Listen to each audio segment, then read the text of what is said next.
What's up?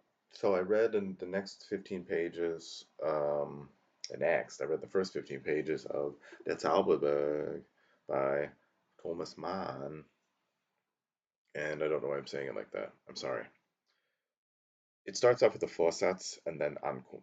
Vorsatz is the forward, Ankunft is arrival.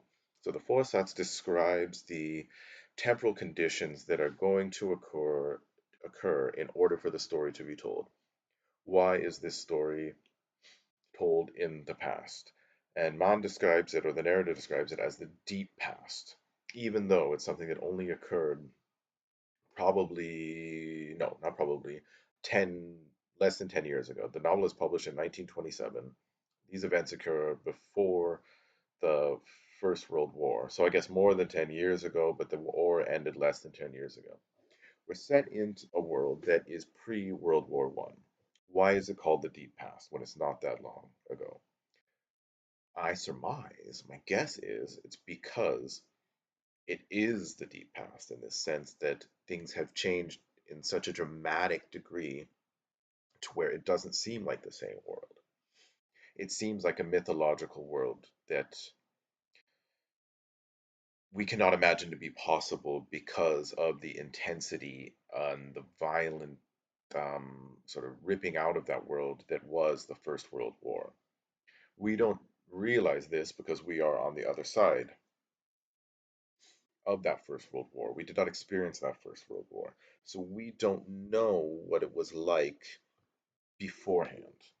We can get an estimation of that, and that's part of, or one of the things that this novel is trying to accomplish, I think, to give a glimpse. You call it sort of like in Foucauldian terms, you call it heterotopia. There's a good article, or not good article, there's a good video by Arte on YouTube about this, about Thomas Mann describes it as a sort of heterotopia, the sanatorium on Davos.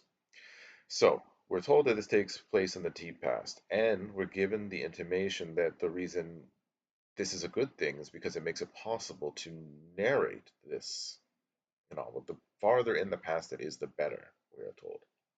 Hans Castorp, we're told as well, is a simple man. He's the common man.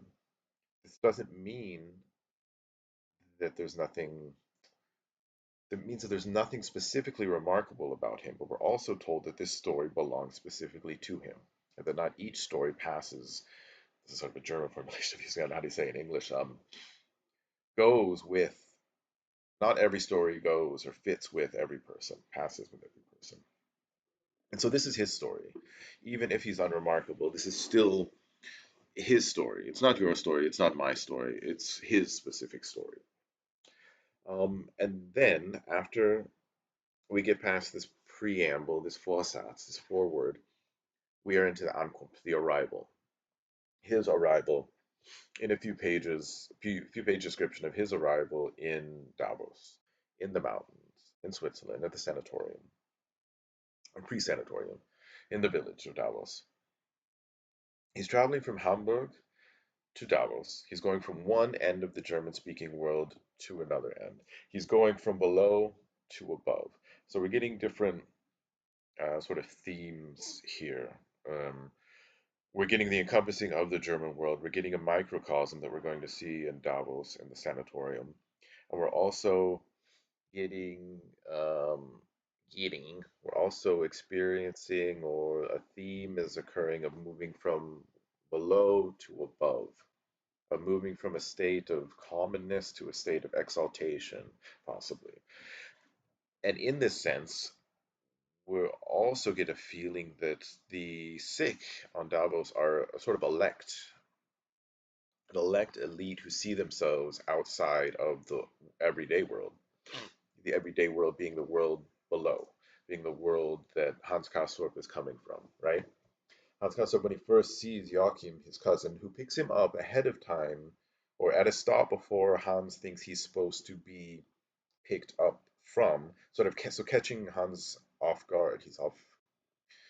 He's not, what he anticipates to happen is not what happens. He's not ready. He's like, starts off in the false foot. I don't know the right way to say it exactly, but he's not completely in control of the situation.